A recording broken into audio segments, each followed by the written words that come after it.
서울의 여의도에 도착했습니다. 김경재 후보님 뵈러 왔습니다. 방송국 제가 자주 오던 앞입니다. 네. 홍보 대사 네 어디든 간다. 장수혁 전우재 김경재입니다. 네 감사합니다. 우리 흰자유당 우리 김경재 후보님 지금 모셨고요. 자 지금 저희와 함께 구호를 같이 해보신 소감 어떠십니까, 후보님? 참신하네요. 네. 참신하시죠? 예. 좀 에너지를 좀 받으십니까? 예. 저희가 홍보라는 단어에 대해서는 제가 좀 익숙하니까 네. 옛날부터 홍보 관계 일을 많이 했어요. 그러니까 네네. 김대중 대통령 후보 네 번째 사수할 때 제가 홍보위원장 했고, 또 그 네 번째시네요, 거기도. 그리고 네. 노무현 후보가 나왔을 때 제가 홍보 본부장 했고, 예. 그리고 박근혜 대통령 2012년 할 때는 홍보 특보 예. 해서 소위 홍보 전문가로 좀 통했는데, 요새는 뭐 낡아서 좀 아니십니다. 모르겠죠. 아니 저는 실제로 뵙는 건 처음이잖아요. 네. 근데 제가 후보님 연세를 지금 알고 있는데 예. 그거보다 훨씬 젊어 보십니다. 진짜. 제가 좀 속이 없거든요. 후보님께서는 그동안 네. 이 신자유당 창당을 하시고 네. 그리고 그 전부터 해서 어떻게 지내셨으며 대통령 선거를 어떻게 준비하고 계신지 궁금합니다. 네. 원래는 제가 정치 시작한 지가 오래됐고, 예.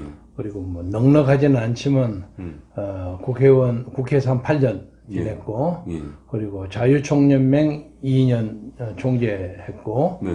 그리고 청와대에서 박근혜 대통령 홍보 특별보좌관 1년여 해서 네. 소위 옛날로 말해서 벼슬을 한 것은 한 11년 했습니다. 와. 그래서 네. 뭐 더 이상 욕심이 있거나 뭐 그렇지는 않습니다만은 예. 요새 이제 여야를 막론하고 나온 그 후보들의 예. 여러 가지 문제점들이 많다고 해서 네. 소위 자유주의 진영에서 어거지로 저를 등 떠밀어서 지금 마지못해서 나왔어요. 나왔는데 네네네. 나와도 보니까 나와야 했었구나 하는 생각을 이제 하는 겁니다. 그래서 저는 어떻든 간에 이번 선거가 무슨 대장동 비리와 무슨 뭐 공안 정국 움직였던 그런 사람의 싸움이라기보다는 우리나라의 자유민주주의 체제를 어떻게 유지하고 발전시키느냐, 그리고 이것에 도전하는 소위 사회주의 정교조 혹은 주사파 세력의 그 공격에 어떻게 우리가 대응해서 이길 수 있느냐. 만약에 이걸 이기지 못하면 우리나라는 사회주의적 경향을 띈 국가로 가게 되고, 잘못하면 정부 돈은 고간을 맨날 이 사람 저 사람이 그냥 몇십 조 뽑아내서 쓰려고 하지 않습니까? 이러다 보면 잘못하면 베네수엘라처럼 됩니다.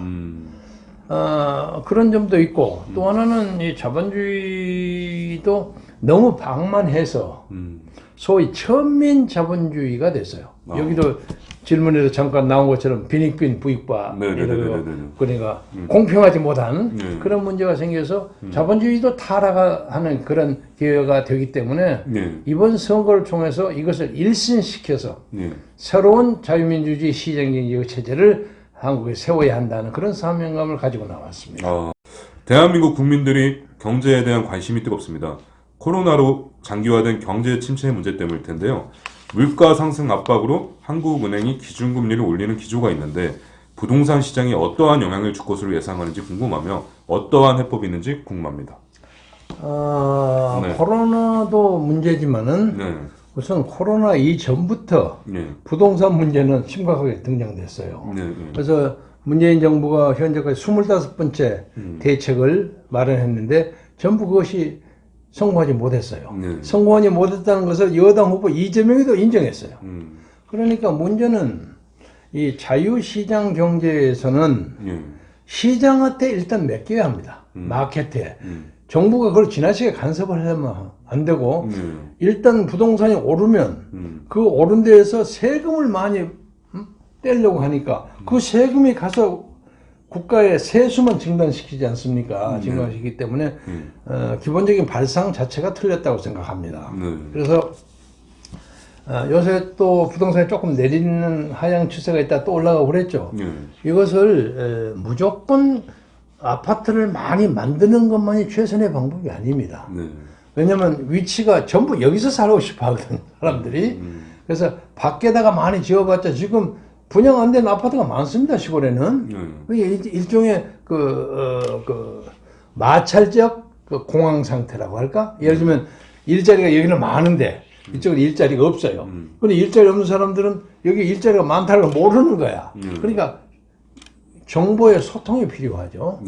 그리고 특히 저는 새로운 아파트를 짓는 것보다 서울 시내를 예를 들자면 서울 시내 재건축 그리고 또 그것을 증축하는 거, 재개발하는 거 이런 것에 중점을 둬야 한다고 생각합니다. 재개발. 예, 강북에 가면 그런 데 많잖아요.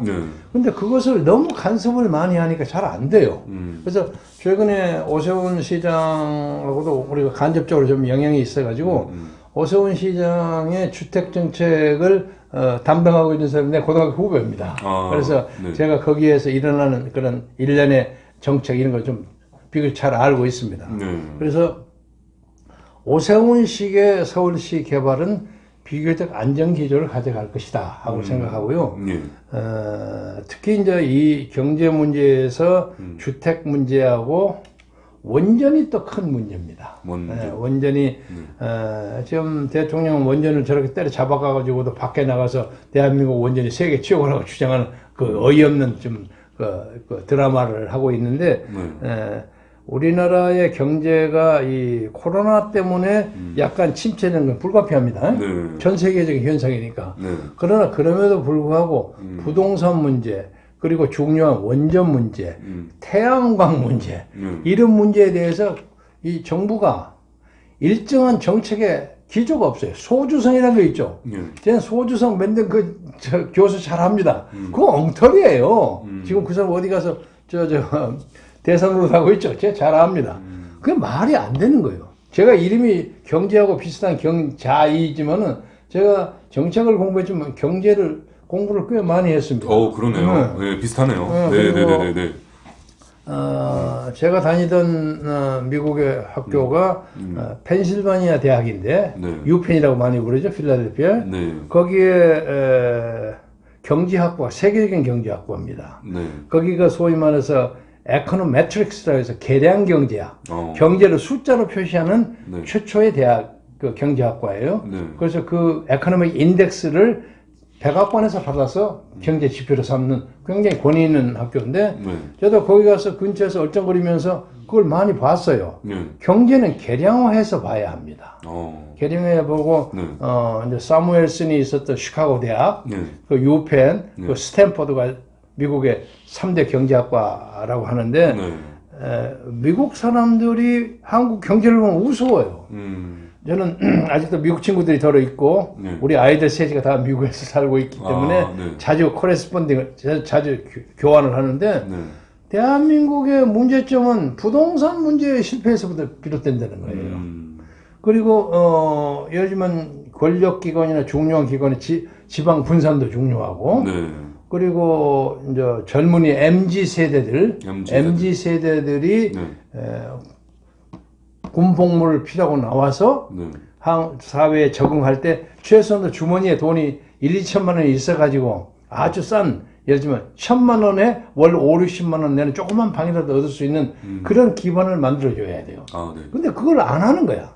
그래서 MZ세들이 뭐 이생망이라 그러나 뭐 이 세대 망했다고 그런 것이 나오지 않습니까? 그래서 그런 문제에 대해서 우선 MZ세대에게 충분하게 대화를 해서 그걸 설명해 주는 정책 담당자가 없어. 아무도 그걸 누가 설명을 못 해주는 거야. 그러니까 절망하죠. 우리가 보기에는 우리가 대학 들어 시골에서 올라왔을 때는 뭐 자취방 하나 얻기도 쩔쩔매고 그랬었어요. 그래도 그때는 우리는 행복했어요. 왜냐면 우리는 그 가야 할 목표가 있는데 그리고 많은 선배들의 희생과 헌신으로 오늘의 대한민국 경제가 이만큼 됐습니다. 그러니까 MZ세대는 굉장히 좋은 환경에 있는데 전망은 아주 우울해요. 이 우울하게 만든 건 정부의 탓입니다.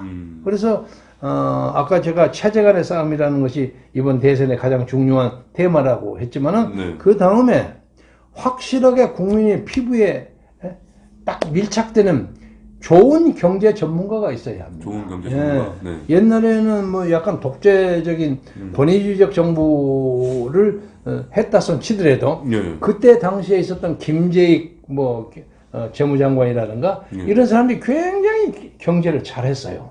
그래서 우리나라에 찾아보면 이 경제를 제대로 할 수 있는 많은 사람이 있습니다. 네. 제가 그런 리스트도 많이 있습니다. 시카고 대학 경제학자에서 이걸 싹 돌리는 방법이 있는데 엉뚱한 사람이 하고 앉아 있어요. 그리고 요새 홍남기 뭐 하는 걸 보면 아주 웃음밖에 안 나와. 네. 저 사람은 항상 뭐 정부에서 뭐 해라면 살짝 반대를 한번 하고 그 다음에 또 마지못해서 가고 이 사람이 진짜 대한민국 경제 계획을 담당하는 주무장가 하는 것에서 회의가 생겨요. 그래서 이것도 싹 바꿔줘야 한다고 생각합니다. 아, 네. 그렇다면 이 기존에 대출을 받은 사람들, 네. 기대출자, 이 기대출자들은 어떻게 하면 좋을까요?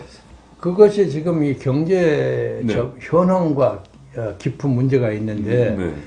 몇 년 전에 이제 대출을 받은 사람들이 경제 상태가 나빠지지 않았습니까? 네. 그러니까 방법이라는 것은 대출 상환을 연장하는 방법 하나 있고 그리고 금리를 내려주는 방법이 있고 그리고 또 그 사람들에게 새로운 일자리가 없는 게 일장을 적극적으로 안내하는 방법 여러 가지 다층적인 방법을 사용해야죠.